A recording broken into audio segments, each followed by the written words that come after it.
Hello dear student, this is railway engineering part 4। इस lecture में हम देखेंगे कि रेल डिफेक्ट्स क्या होते हैं। ये रेलवे इंजीनियरिंग का सबसे इंपॉर्टेंट और सबसे इंटरेस्टिंग टॉपिक है। इसमें हम ये टॉपिक कवर करेंगे। कॉजेज ऑफ वियर होते किस वजह से हैं, उनकी लोकेशन क्या होती है, उनको किस तरह से रोका जाए, स्टैंडर्ड रेल सेक्शन की कुछ डिटेल्स के बारे में बात करेंगे और जो मैक्सिमम स्टैंडर्ड एक्सल लोड है वो कितना होता है। तो सबसे पहली बात आती है wear at the end of rail. हम इस लेक्चर की स्टार्ट करेंगे इस वीडियो से। आप इस वीडियो में ये देख सकते हैं कि ये जो व्हील है किस तरीके से इस रेलवे जॉइंट पर इंपैक्ट डाल रहे हैं। तो सबसे पहली बात आती है रेलवे जॉइंट्स। रेलवे जॉइंट्स होते हैं जहां पर दो रेल आपस में मिलती है। यहाँ पर आप देख सकते हैं ये एक प्रॉपर रेलवे जॉइंट है, ये फिश प्लेट हो गई। अब इस रेलवे जॉइंट की मेंटेनेंस करनी होती है। मान लीजिए अगर आपने मेंटेनेंस नहीं की है तो इस तरीके से खराब होना स्टार्ट हो जाता है। आप देख सकते हैं इसके ऊपर की सतह किस तरह से व्हील के इंपैक्ट पड़ने की वजह से खराब हो चुकी है। और अगर इससे भी बुरी हालत देखी जाए तो आप यहाँ पर देख सकते हैं व्हील की चलने की डायरेक्शन है ये। व्हील जब भी इस जॉइंट से होकर गुजरेगा तो यहाँ पर इंपैक्ट करेगा, चोट मारेगा और इस वजह से ये टूटना स्टार्ट हो जाता है। तो अब बात आती है जो रेल वियर या जो रेल डिफेक्ट्स होते हैं उनके होने का मेजर कारण क्या है। एक्स्ट्रा ऑर्डिनरी लार्ज लोड, अगर आपने जरूरत से ज्यादा उस पर लोड दे रखा है। देखते हैं ये एक भारतीय रेल है, यहाँ पर इस रेल पर किस तरीके से ट्रैफिक लदा हुआ है। अब ये सारा का सारा वेट इन रेल्स पर जो नीचे दिखाई गई हैं इन रेल्स पर आने वाला है, क्योंकि आपने लिमिट से ज्यादा इस पर लोड दे दिया है। तो यहाँ पर ऑब्वियस सी बात है ये जो रेल है आपकी इनमें खराबी आनी शुरू हो जाएगी। दूसरी बात आती है हाई स्पीड ट्रेन। रेल के ऊपर से होकर गुजरती हैं और जहां पर जॉइंट आता है, जैसे हमने अभी पीछे वीडियो में देखा था, तो ये जॉइंट के ऊपर जब ये व्हील होकर गुजरेगा और अगर इसकी स्पीड ज्यादा है तो यहाँ पर ये और ज्यादा जोर से इंपैक्ट करेगा। अगला पॉइंट आता है concentrated load greater than elastic limits of the rail section. मान लीजिए जो आप लोड दे रहे हैं वो इस रेल की इलास्टिक लिमिट से ज्यादा है, तो इसमें एक प्लास्टिक डिफॉर्मेशन आ जाती है। जैसे यहाँ पर आप देख सकते हैं माइल्ड स्टील का कर्व है, यहाँ पर इलास्टिक लिमिट होती है, ये 250 न्यूटन पर mm स्क्वायर के आसपास होती है। तो अगर आपने जो स्ट्रेस दिया है उसकी वैल्यू 250 न्यूटन पर mm स्क्वायर से ज्यादा हो गई तो इसमें परमानेंट डिफॉर्मेशन आ जाएगी। उसमें ऐसी विकृति आ जाती है जो कि वापस उसे अपनी शेप में नहीं आने देगी। अब हम चलते हैं क्लासिफिकेशन ऑफ वियर पर। क्लासिफिकेशन ऑफ वियर में दो इंपॉर्टेंट बातें हैं। सबसे पहली बात लोकेशन थ्रू विच रेल पैसेस, जहां से रेल होकर गुजर रही है हम उसकी बात कर रहे हैं, और पोजीशन ऑफ वियर और डिफेक्ट की पोजीशन क्या है उसके ऊपर ये क्लासिफिकेशन है। लोकेशन थ्रू विच रेल पैसेस की अगर हम बात करें तो शार्प कर्व का मतलब एक तीखा मोड़। फॉर एग्जाम्पल यहाँ पर मैंने एक लेफ्ट हैंड कर्व दिखा रखा है, और जब भी ट्रेन या कोई भी व्हीकल किसी सर्कल पर चलता है या सर्कुलर ट्रैक पर चलता है तो उसमें सेंट्रीफ्यूगल फोर्स बाहर की तरफ लगती है। तो इस एक्सल पर बाहर की तरफ लोड लग रही है, तो इस व्हील का जो फ्लैंज है वो इस रेल के फ्लैंज से टकराएगा। ये जो इसका फ्लैंज है ये इस रेल से टकराएगा, इस रेल के इस वाले हिस्से से। तो इस टकराने की वजह से जो रेल का ये वाला सिरा है वो इस तरीके से डिफेक्टेड हो जाता है। अब दूसरी बात आती है स्टीप ग्रेडियंट। स्टीप का मतलब तेज ढाल। मान लीजिए ये आपकी रेल हुई और इसे इस स्टीप ग्रेडियंट पर चढ़ना है, तो इन पहियों के नीचे जो रेल है उन पर बहुत ज्यादा जोर या लोड पड़ेगा, जिस वजह से यहाँ पर डिफेक्ट होने का खतरा है। फॉर एग्जाम्पल आप देख सकते हैं ये एक स्टीप ग्रेडियंट है, यहाँ पर जो रेल है वो ऊपर की तरफ चढ़ती हुई आ रही है, तो इसके नीचे जो रेल है यहाँ पर उस पर काफी प्रभाव पड़ रहा होगा। अब जिसका दूसरा क्लासिफिकेशन है location through which rail passes में, सबसे पहली बात है अप्रोचेस टू स्टेशन ब्रेकिंग और एक्सेलरेशन। ट्रेन रेलवे स्टेशन पर आकर रुकती है तो उसे ब्रेक मारने पड़ते हैं, तो ब्रेक मारने की वजह से क्या होगा, यहाँ पर उसके नीचे जो रेल हैं उन पर इफेक्ट पड़ेगा। और दूसरा, यदि रेलवे स्टेशन से ट्रेन चलने वाली है तो उसे एक्सेलरेट करना पड़ेगा, और एक्सेलरेट करने की वजह से जो उसके व्हील के नीचे जो रेल है उन पर प्रभाव पड़ता है। मान लीजिए आपकी ट्रेन एक कांस्टेंट स्पीड से चलती हुई चली जा रही है, मान लीजिए 50 किलोमीटर पर आवर पर चल रही है, तो इन पर ज्यादा प्रभाव नहीं पड़ता। तो कभी भी ट्रेन जब स्टार्ट होती है या वो रुकती है तो उसके नीचे जो रेल्स हैं वहां पर इम्पैक्ट या प्रभाव पड़ता है। दूसरी बात आती है in tunnels and coastal areas, सुरंगों में या कोस्टल एरिया समुद्री इलाकों में due to humidity and weather effect. अब होता क्या है, अब जैसे ये टनल है, इस टनल के अंदर क्या होता है, जो वातावरण होता है वो ह्यूमिड होता है। ह्यूमिड का मतलब आर्द्र या उसमें नमी होती है, तो इस नमी की वजह से ये जो रेल हैं इन पर जंग लगना स्टार्ट हो जाता है। सेम केस कोस्टल एरिया समुद्री इलाकों के आसपास होता है। इसके बाद आता है वीक फाउंडेशन। अगर बैलास्ट के नीचे जो सबग्रेड सॉइल होती है उसे आपने अच्छे से कॉम्पैक्ट नहीं किया है, जब भी व्हील इसके ऊपर होकर गुजरेगा तो यहाँ पर सेटलमेंट या मिट्टी का बैठना स्टार्ट हो जाएगा और यहाँ पर इस तरीके से एक सैग कर्व बन जाएगा। तो इसलिए आपको फाउंडेशन भी मजबूत देनी पड़ती है। अब हम आ जाते हैं classification of wear based on position of wear. जो डिफेक्ट होते हैं उनका क्लासिफिकेशन जो डिफेक्ट की पोजीशन के ऊपर डिपेंड है, मतलब कि कहाँ पर वियर या डिफेक्ट हो रहा है उसके ऊपर जो क्लासिफिकेशन है उसकी बात करते हैं। टॉप ऑफ रेल हेड, ये रेल का हेड है और आप देख सकते हैं कि इसका जो टॉप है किस तरीके से खराब हो चुका है। दूसरी बात आती है साइड ऑफ रेल हेड, इसमें आप देख सकते हैं कि ये जो साइड है वो इस रेल की खराब हो चुकी है। तीसरा आता है एंड ऑफ रेल हेड, ये एक रेल का एंड है। जब भी दो रेल आपस में जुड़ती हैं तो यहाँ पर जो इसका एंड है उस पर व्हील के इम्पैक्ट के कारण जो नुकसान होता है उसकी बात हम यहाँ पर कर रहे हैं। आगे हम इन्हें अभी डिटेल में देखेंगे कि किस तरीके से कौन कौन सा वियर होता है। तो सबसे पहले हम डिस्कस करते हैं wear at the top of rail head. Rail head के टॉप पर जो वियर है उसकी बात चल रही है। प्लास्टिक फ्लो ऑफ मेटल, यदि लोड इलास्टिक लिमिट से ज्यादा है तो उसमें परमानेंट डिफॉर्मेशन आएंगी। इसके ऊपर जो व्हील चला है उसमें लोड जो है इसकी इलास्टिक लिमिट से ज्यादा है, तो इस वजह से आप देख सकते हैं ये किस तरीके से यहाँ पर प्लास्टिक डिफॉर्मेशन आ चुकी है। रेल पर ऐसा नुकसान हो चुका है जो कि वापस उसे अपनी शेप में नहीं आने देगा। दो चीजें होती हैं, एक होता है इलास्टिक और एक होता है प्लास्टिक। इलास्टिक का मतलब होता है अगर आप किसी मटेरियल पर लोड लगाकर छोड़ देते हो तो वो वापस अपनी पोजीशन में आ जाता है, और प्लास्टिक का मतलब होता है अगर आपने एक लिमिट से ज्यादा लोड दे दिया तो फिर उसमें परमानेंट डिफॉर्मेशन आ जाएगी, वो अपनी पुरानी अवस्था में वापस नहीं जाएगा। दूसरी बात होती है रबिंग एक्शन। रबिंग का मतलब होता है घर्षण। यहाँ पर आप देख सकते हैं ऊपर की सतह किस तरह से घिस गई है। अगली बात आती है कोरोजन। कोरोजन का मतलब होता है जंग लगना, क्योंकि ये आपकी स्टील से बनी होती है। स्टील की एक स्वाभाविक प्रकृति होती है कोरोजन होना, उसमें जंग लग जाता है। ये रेल पूरी तरह से कोरोडेड है और इसका इस्तेमाल अब उसमें नहीं किया जा सकता।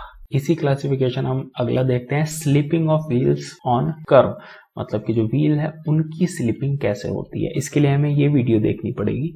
आप यहाँ पर देख सकते हैं कि ये जो व्हील्स हैं ये बहुत ज्यादा स्पीड से घूम रहे हैं, लेकिन ट्रेन इतनी तेज स्पीड से नहीं चल रही।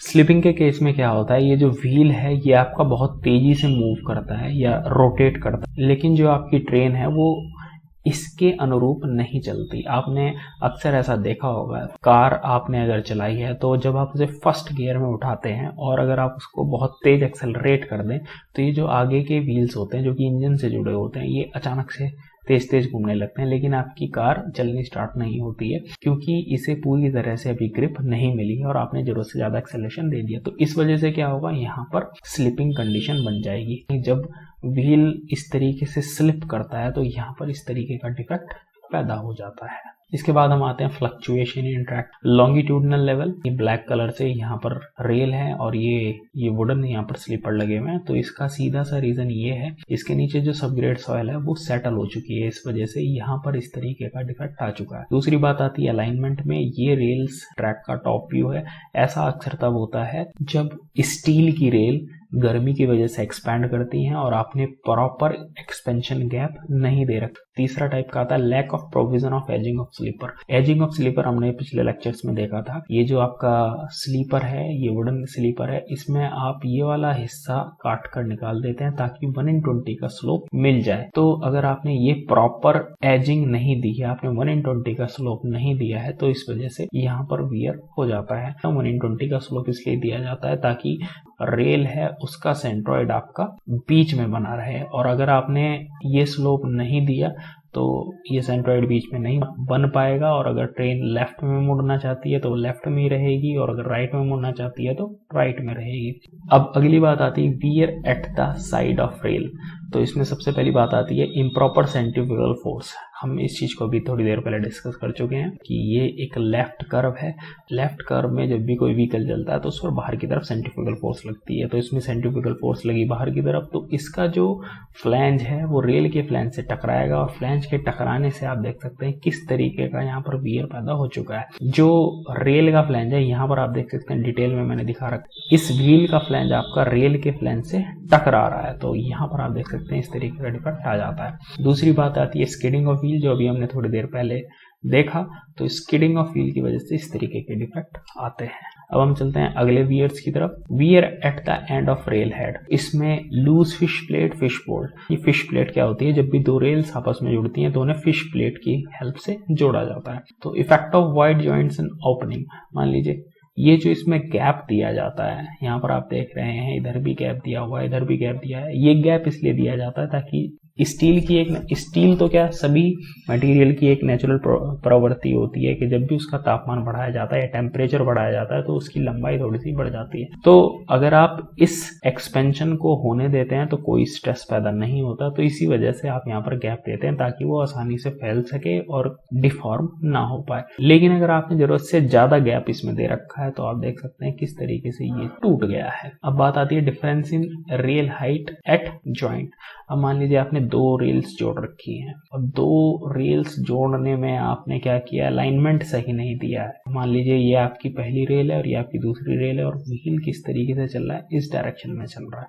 तो व्हील जब यहाँ पर आएगा, इस जॉइंट के ऊपर आएगा तो यहाँ पर वो इम्पैक्ट करेगा, टकराएगा और जिस वजह से ये वाली रेल आपकी खराब होती चली जाएगी। आप देख सकते हैं कि यहाँ पर किस तरीके से ये डिफेक्ट आ रखा है। अब बात आती है प्रिवेंशन ऑफ वियर, मतलब कि चलो नुकसान हो गया, अब उसे किस तरह से रोका जाए। तो सबसे पहली बात प्रॉपर मेंटेनेंस ऑफ ट्रैक। आप देख सकते हैं यहाँ पर किस तरीके से लोग मेंटेनेंस में लगे हुए हैं, तो मेंटेनेंस जरूर चाहिए होता है। दूसरी बात heavier and higher UTS rail section, मतलब कि आपको ज्यादा भारी और ज्यादा मजबूत, यूटीएस का मतलब यूनिवर्सल टेंसाइल स्ट्रेंथ, मतलब कि जो आप रेल इस्तेमाल कर रहे हो उनकी जो टेंसाइल स्ट्रेंथ है वो अधिक होनी चाहिए। फॉर एग्जांपल इंडियन रेल में पहले 52 किलोग्राम पर मीटर रेल सेक्शन इस्तेमाल होता था। पॉपुलेशन बढ़ रही है, ट्रैफिक बढ़ रहा है, तो अब इंडियन रेल इस्तेमाल करती है 60 किलोग्राम पर मीटर का रेल सेक्शन। ये सभी रेल सेक्शन हम आगे देखेंगे। नेक्स्ट इज वेल्डिंग और D hugging of battered ends. For example इस जॉइंट को अगर हम देखें, इसके ऊपर जब व्हील्स चलेगा यहाँ पर इम्पैक्ट पड़ेगा, तो लेट से इस तरीके का डिफेक्ट आ चुका है, इसे बोला जाता है बैटरिंग। ये जो डिफॉर्मेशन आ रखी है, इस तरीके का जो कर्व आता है उसे हॉगिंग बोलते हैं। याद कीजिए स्ट्रेंथ ऑफ मटेरियल में हमने पढ़ा था, कोई कैंटिलीवर बीम है, उस पर अगर आपने लोड इस तरीके से लगाया तो किस तरह से डिफॉर्म होती है, इस तरीके से डिफॉर्म होती है। तो इस कर्व को क्या बोलते हैं, इस कर्व को हम बोलते हैं हॉगिंग। सेम केस यहाँ पर हो रहा है, आप देख सकते हैं ये आपका इस तरीके से बैंड हो चुका है, हमें इस चीज को हटाना होगा, इसे बोलते हैं डी हॉगिंग और बैटरिंग रेल। तो हमें यहाँ से इस पोर्शन को ऊपर उठाकर यहाँ पर वेल्डिंग करनी होगी। आप देख सकते हैं यहाँ पर वेल्डिंग हो रही है, थर्माइट वेल्डिंग। तो इस वेल्डिंग करने के बाद इस तरीके का जॉइंट पड़ता है। आखिरी बात आती है रिड्यूसिंग नंबर ऑफ जॉइंट। जितने कम जॉइंट होंगे उतना ही रेल्स आपकी मेंटेनेंस कम मांगेंगी। अब हम चलते हैं अगली स्लाइड पर। अब वियर को रोकने के लिए हमें बियरिंग प्लेट और एजिंग ऑफ स्लीपर का इस्तेमाल करना पड़ेगा। बियरिंग प्लेट क्या होती है, बियरिंग प्लेट आपकी इस तरह से दिखाई देती है।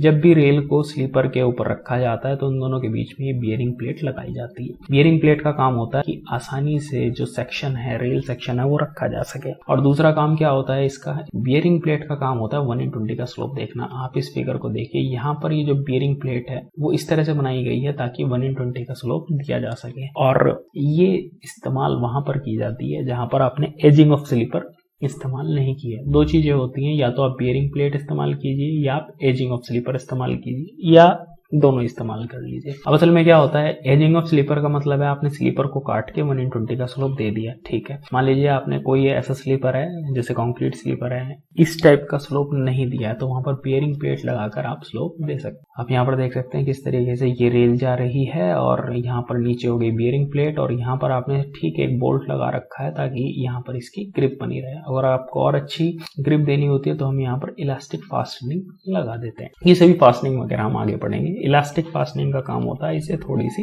इलास्टिसिटी प्रोवाइड करना। अब अगला आता है प्रिवेंशन ऑफ वियर में using check rails on sharp curves, मतलब कि जो तीखे मोड़ है वहां पर चेक रेल इस्तेमाल करना चाहिए। चेक रेल होता क्या है, आप देख सकते हैं कि ये एक राइट हैंडेड कर्व है और यहाँ पर इन्होंने एक नॉर्मल रेल तो दी है जो है, साथ में एक रेल और ये चलती जा रही है, ये होती है आपकी चेक रेल। यहाँ पर भी आप देख सकते हैं कि यहाँ पर इन्होंने ये जो एक एक्स्ट्रा रेल दी हुई है ये चेक रेल होती है। अब इस चेक रेल का काम क्या होता है? चेक रेल का काम होता है पहिए को उसकी जगह से जाने से रोकना। तो आप देखिए ये कैसा कर्व है, ये एक राइट कर्व है। तो जब भी कोई व्हील इसके ऊपर होकर गुजरेगा तो उस पर सेंट्रीफ्यूगल फोर्स कहाँ की तरफ लगेगी? बाहर की तरफ लगेगी। यहाँ पर एक बड़ा फिगर मैंने बना रखा है। इस कर्व पर चलने के कारण सेंट्रीफ्यूगल फोर्स कहाँ पर लग रही है? बाहर की तरफ। इस व्हील असेंबली की कोशिश होगी कि वो बाहर की तरफ निकल जाए। आप देख सकते हैं यहाँ पर एक चेक रेल लगी हुई है। सेंट्रीफ्यूगल फोर्स के कारण ये बाहर की तरफ जाना चाहेगा, लेकिन ये जो फ्लैंज है, जो चेक रेल और इसके बीच में जो गैप है, बस वहीं पर होकर रह जाएगा। तो चेक रेल का काम होता है सिक्योरिटी प्रोवाइड करना। चेक रेल की वजह से ही ये जो व्हील है इस पटरी से नहीं उतर पाए। Interchanging of inner and outer rail, तो इस वाली फिगर में देखिए यहाँ पर क्या हो रहा है, ये जो फ्लैंज है उस रेल के इस फ्लैंज से टकरा रहा है, तो क्या होता है, ये सदर रेल की खराब हो जाती है। तो इसका इलाज क्या है कि आप इन दोनों पटरियों को आपस में बदल दीजिए। ऐसा करने से क्या होगा, अब ये वाली जो रेल है इसकी जो बाहर वाली सतह है, जो जिस पर अभी तक कोई प्रभाव नहीं पड़ा है, वो यहाँ पर आ जाएगी, और इसकी ये वाली जो सतह है जिस पर इम्पैक्ट नहीं पड़ा है वो यहाँ पर आ जाएगी। इससे अगला पॉइंट है maintenance of correct gauge. Gauge आपको करेक्ट मेंटेन रखना पड़ेगा। अगर ब्रॉड गेज है तो ब्रॉड गेज की प्रॉपर ये जो डिस्टेंस है, जो इन दोनों के बीच की डिस्टेंस होती है, ये प्रॉपर आपको ब्रॉड गेज के अकॉर्डिंग रखनी रहेगी, इस विड्थ में वेरिएशन ना हो। अब बात आती है details of standard rail section. जो इंडिया में स्टैंडर्ड रेल सेक्शन होता है उसकी क्या क्या डिटेल्स हैं। तो सबसे पहली बात, जो रेल का डेजिग्नेशन है, जो उसको रेल को नाम दिया जाता है, वो वेट पर यूनिट लेंथ के हिसाब से नाम दिया जाता है। जैसे आप देख सकते हैं 60 किलोग्राम पर मीटर, 52 किलोग्राम पर मीटर। जो रेल सेक्शन डिजाइन किया जाता है उसमें क्या क्या कंसीडरेशन रखनी होती है। तो first point is heaviest axle load. जितना ज्यादा एक्सल लोड होगा उतना ही मजबूत आपको स्टैंडर्ड रेल सेक्शन इस्तेमाल करना पड़ेगा। मैक्सिमम परमिसिबल स्पीड, अगर रेल के ऊपर हाई स्पीड ट्रेन चलने वाली है तो भी आपको ज्यादा मजबूत रेल सेक्शन चाहिए होगा। डेप्थ ऑफ बैलास्ट क्वेश्चन, अगर आपने बैलास्ट क्वेश्चन कम दे रखा है तो भी आपको मजबूत रेल सेक्शन चाहिए होगा। Type and spacing of sleeper, सीधी सी बात है, अगर जो स्लीपर है वो नजदीक लगाए गए हैं तो आप थोड़ा सा हल्का रेल सेक्शन चला सकते हैं, लेकिन अगर स्लीपर दूरी पर लगाए गए हैं, काफी डिस्टेंस है दोनों के बीच में, तो वहां पर आपको थोड़ा सा मजबूत रेल सेक्शन इस्तेमाल करना होगा। अब बात आती है क्या क्या डेजिग्नेशन दिया जाता है रेल्स का। तो सबसे पहली बात, जो गेज होती है, 3 टाइप की गेज होती है, broad gauge, metre gauge, narrow gauge. तो ब्रॉड गेज में आपके 60 किलोग्राम पर मीटर, 50 किलोग्राम पर मीटर और 90 पाउंड पर यार्ड।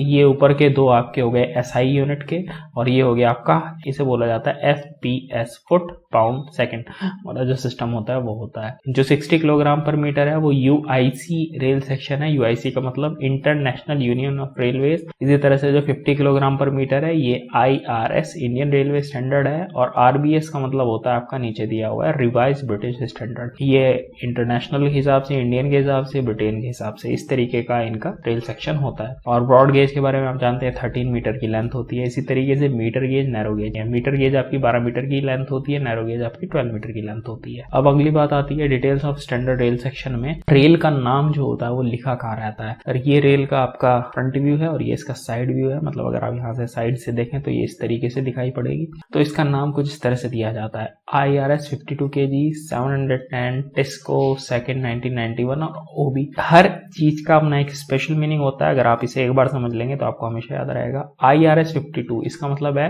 ये एक IRS इंडियन रेलवे स्टैंडर्ड का सेक्शन है, और 52 kg मतलब के 1 मीटर की लंबाई का वजन कितना है, 52 kg। फिर इसके बाद आती है 710। 710 क्या है, ग्रेड ऑफ रेल सेक्शन है। ये आपका 710 है। इसका मतलब क्या है, जो आपकी रेल है अगर आप उस पर यूनिवर्सल टेंसाइल मशीन में रख कर उस पर टेस्ट किया जाए तो जो उसकी टेंसाइल स्ट्रेंथ आएगी वो आएगी 710 न्यूटन पर mm स्क्वायर। इसी तरीके से फिर आता है आपका टिस्को। ये टिस्को क्या है, ये इसका मैन्युफैक्चरिंग है, Tata iron and steel corporation. और ये 2nd 1991 का क्या मतलब है, कब इसे बनाया गया था। 2nd का मतलब फरवरी का महीना, 1991 फरवरी में से बनाया गया।